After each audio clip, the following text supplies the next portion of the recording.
Welcome to MTC Creative Kitchen, where he bakes, creates delicious dishes, and blend refreshing juices. Hey guys, welcome to my kitchen. It's indeed a pleasure to see you all again. For today, I'll be cooking a delicious meal, and that would have been oven jerk pork along with rice and peas, fried plantains, and pear. Now, guys, stay tuned. You don't want to miss this. I'll be right back.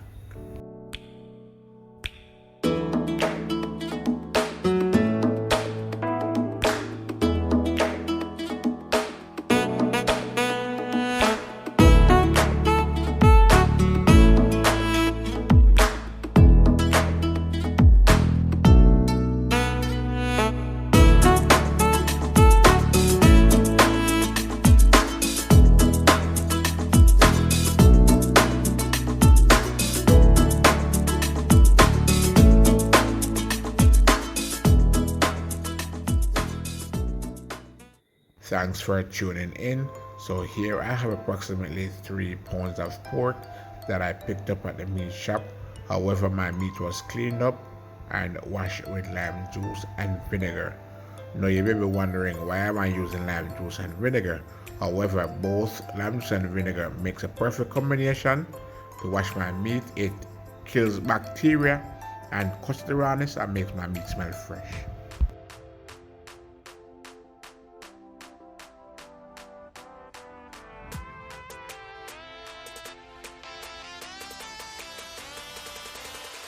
Here are the dry seasonings that I'll be using to season my meat. My Maggi all pepper season. Now guys, from ever since it was recommended to me to use the Maggi all pepper season, I'm hooked. It's one of the best seasons I've ever used. From ever since I started using it, all the rest of seasons I stopped using them. And I guarantee you guys, if you try it, you won't regret it. It's the best season ever. I don't know if you guys are noticing, but when I'm trying to add the season to the meat, it's not coming out fast enough because the hole on the top is so small.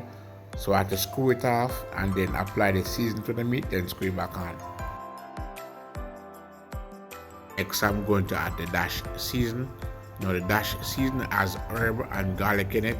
Furthermore, the dash and the Maggi all pepper season makes a perfect combination.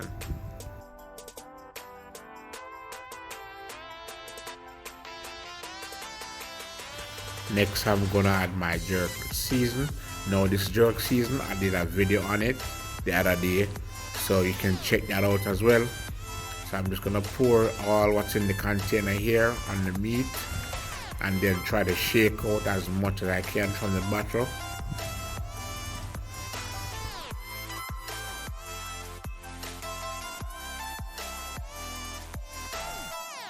What I'm gonna do next is to massage the pork. So as you can see guys, I'm just taking my own time and turn the pork over and just rubbing them with the seasoning, because I want to ensure that the pork is properly coated, right? So you just take your own time and just massage it in and twist it over, spin them over and just massage it. You know, the seasons are there in the container, so you want to ensure that you massage it. You want to ensure that the meat is properly coated with the seasoning.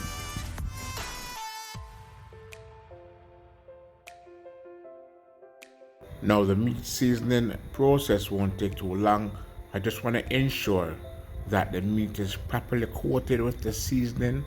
So as you can see, I keep flipping the meat over and I'm just taking my hand and stir from the bottom up, because then I want to ensure it's properly coated. Now I will be continue doing this process until I'm satisfied. However, you don't have to really work with my steps. If you want to just apply your seasoning to the meat and just rub it in and then put it to soak, well, you can do so. But for me, I just want to ensure that my meat is properly coated with the seasoning. I am almost finished seasoning the meat. Even though, you know, I'm there setting the meat properly, I just want to set them flat just to ensure that, you know, it absorbs the seasoning the right way. So what I'm gonna do next is just to cover it and just rest it on my fridge and allow it to soak, or should I say marinate, for the next 2 days. Here I have some lovely red peas that I'll be using to cook my rice and peas with. However, the peas were put to soak with 3 cloves of garlic for overnight, and the reason why I did so is because the peas will absorb the water, right? It won't be as tough, it will be a little soft, so it will take less time to cook.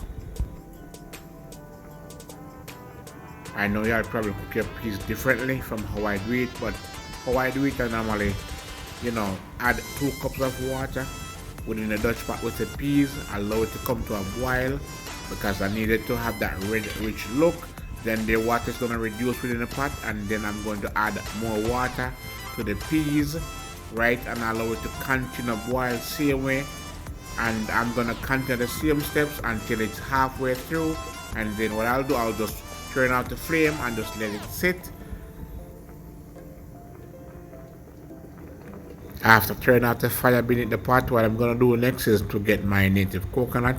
So here it is, my native coconut. I'm gonna brush it open, then I'm gonna drink the water, then ox it out, and then wash off the coconut itself, because then I'm gonna cut them up, and I'm gonna cut them up in small pieces, not big pieces, in order for them to blend. So here's the result after cutting them up. You see how small they are. So what I'm gonna do now is just to add them to the blender along with some water, and then I'm gonna blend them.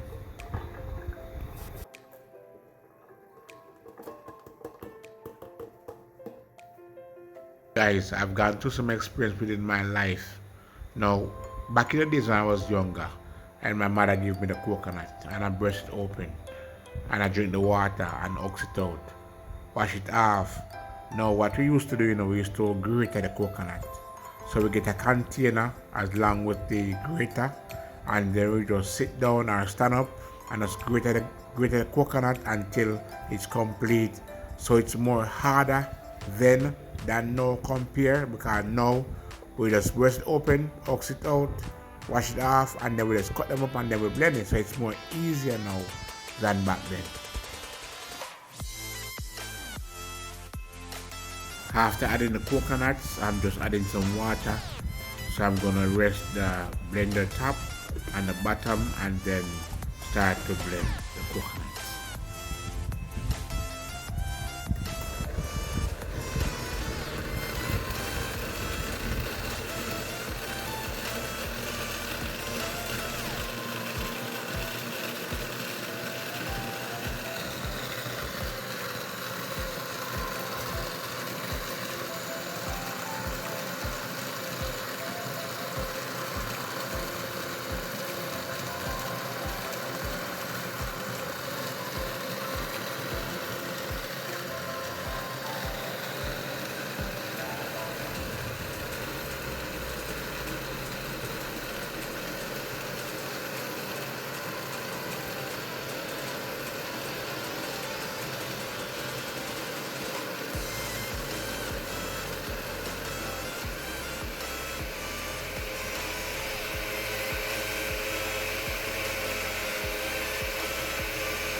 After I finish blending the coconut, what I'm going to do next is to get my strainer and extract the juice from the trash itself, as you see, as I'm demonstrating.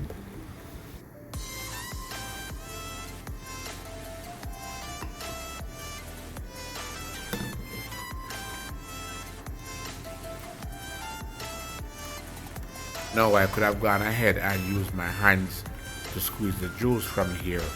However, I decided to use a spoon, right, even though my hands are clean.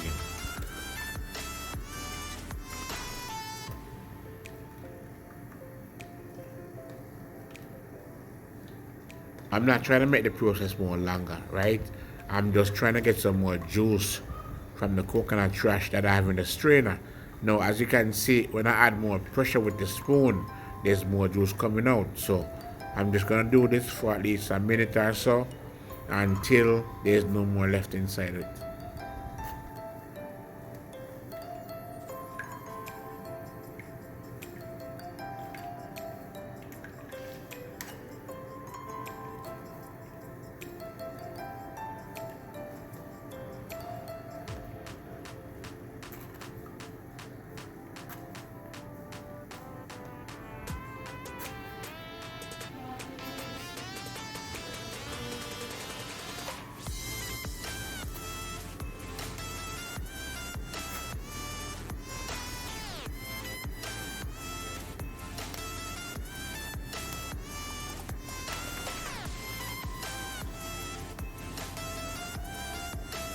I'm almost finished juicing the coconut, so what I'm gonna do next is just to dispose of the trash. Here's a finished look of the juiced coconut milk. Now guys, the coconut milk is so creamy and rich, and that's how I like it.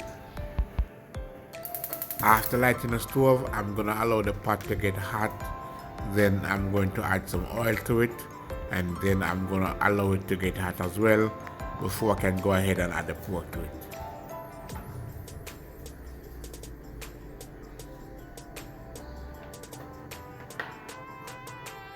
After allowing the pressure cooker to get hot, I did reach for the container with the pork. So what I'm gonna do, I'm just gonna add piece by piece within the pressure cooker. I'm gonna try to make space in order for everything to hold. Now guys, you want to be extremely careful when you're adding the pork to the pot, especially when it's extremely hot. Alright, if you notice, it's actually splashing oil, so I have to be extremely careful not to get burned. And I'm not using a fork, I'm using a tongue. Now the tongue has a firm grip, so I don't have no worries, holding the pork with it and then place it inside the pot. Everybody have a way of cooking their meat. No recipe is gonna be the same, or having the same look, but I am doing it the right way though. Alright, however, you can pressure your pork if you want to. If not, you can actually slow cook it on the stove. After you brown it within the Dutch pot, then you add some water to it and let it cook down, and when it cooks down, then you're gonna add some more water to it again. However, that process is taking too long. So what I'm gonna do, I'm just gonna allow my pork to pressure for 5 minutes, and not to allow it to get too tender because I'm gonna put it in the oven, so I don't need it to be too soft.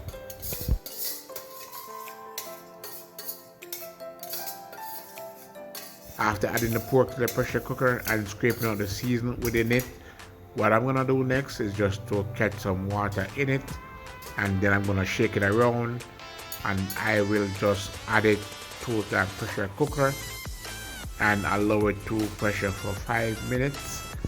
Now the reason why I'm gonna put it for 5 minutes is because I don't want my meat to be too tender, right? Because what I'm gonna do next is actually place the pork within the oven, right? So I don't want to go beyond that 5 minutes. 5 minutes is the max.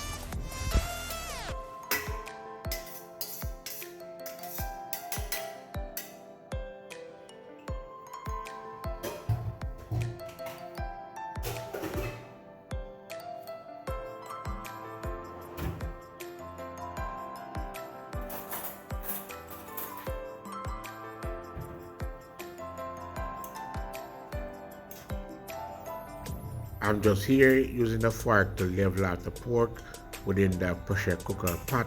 However, I did not add too much water, just enough water to pressure it for 5 minutes.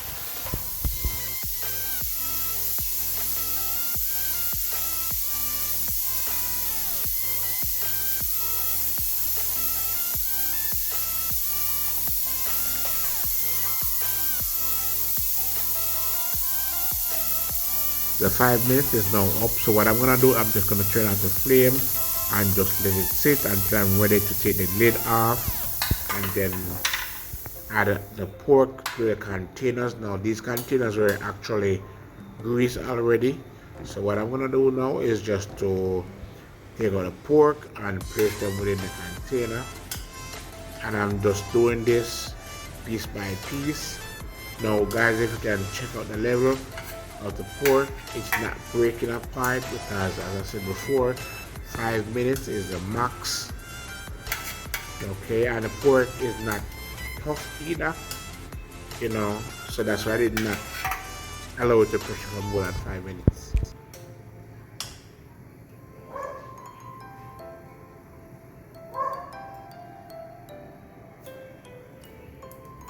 Okay, so one container is now finished, so I'm gonna draw for the next one now, and then I'm going to do the same by placing the pork within the container.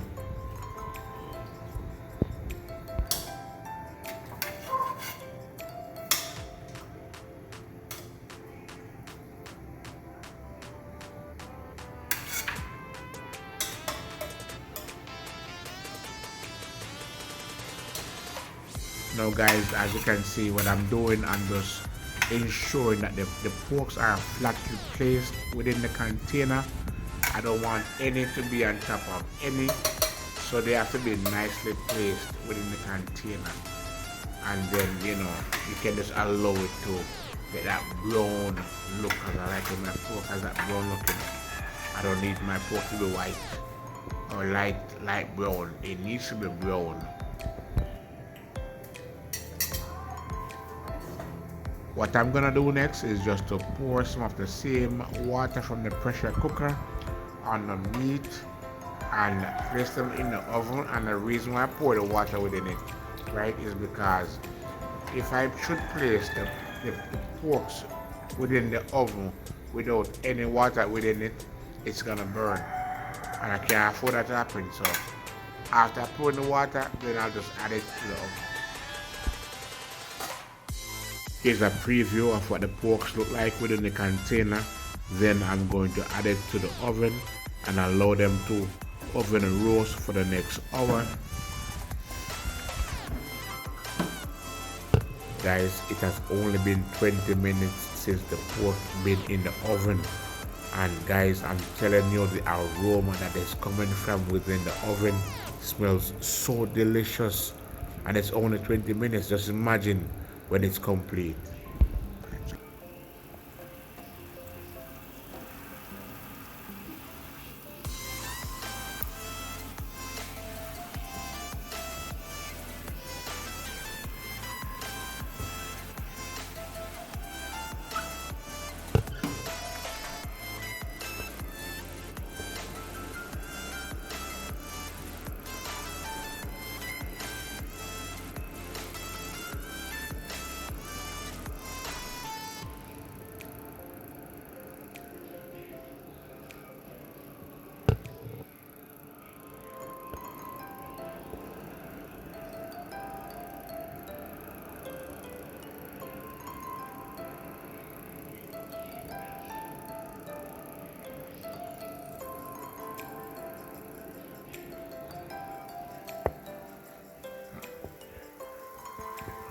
It has been 50 minutes since the pork has been in the oven.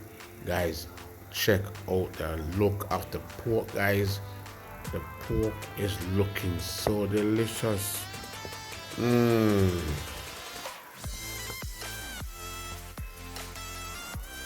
It has been an hour, so what I'm gonna do, I'm just gonna allow the pork to remain in the oven, and I'm going to light the stove and let the peas come to a boil, and then I'll add the coconut milk to it.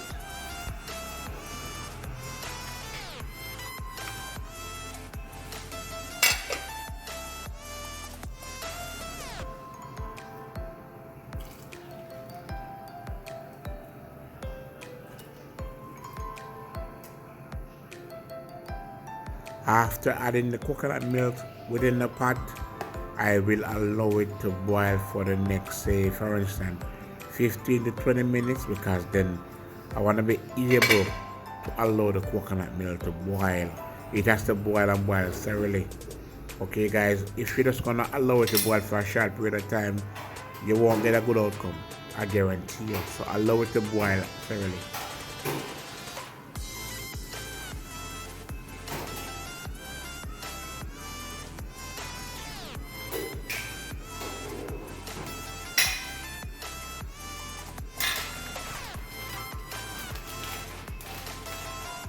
Alright guys, so here's a preview of the coconut milk and peas boiling together.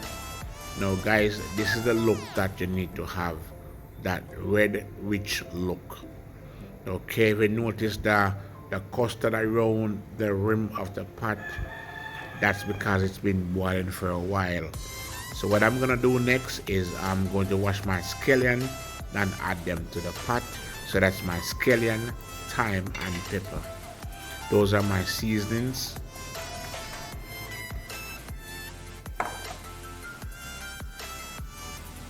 Alright guys, so I've allowed the seasoning to boil with the coconut milk and peas for a while. So what I'm gonna do next is to wash the rice and then add it to the pot.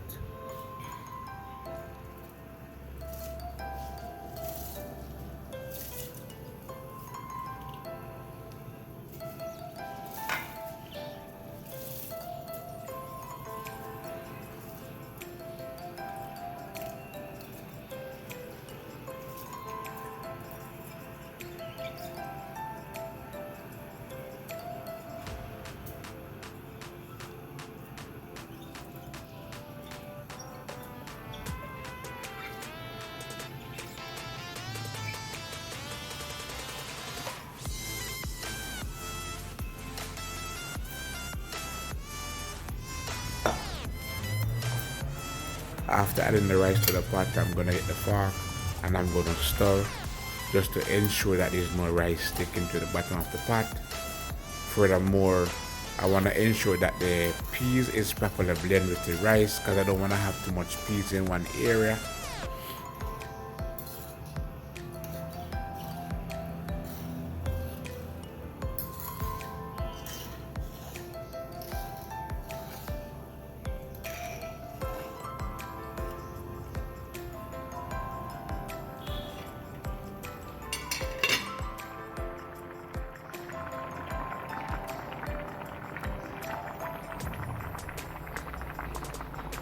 Guys, pure niceness guaranteed. Just look at my rice and peas cooking, guys. And you have not seen anything yet. Just wait until you see the outcome of it.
After cooking the rice on a medium heat, I'm going to reduce it to the lowest flame possible and allow it to steam.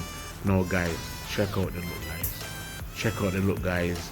Guys, now this is what I'm talking about where, you know, I don't want to have too much peas in one area. No, the peas should be scattered within the rice. You get me? And so far, it don't look too bad enough, but yeah, it could have been better, but it's okay.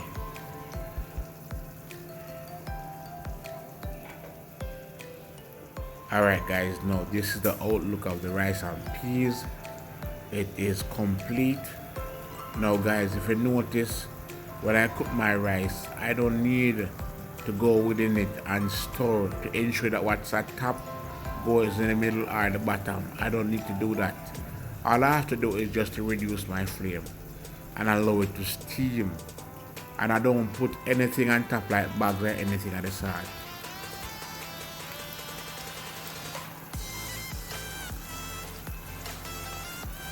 Here I have some ripe plantains frying, and my daughter, she was the one who made a request, so I'm just granting her wish.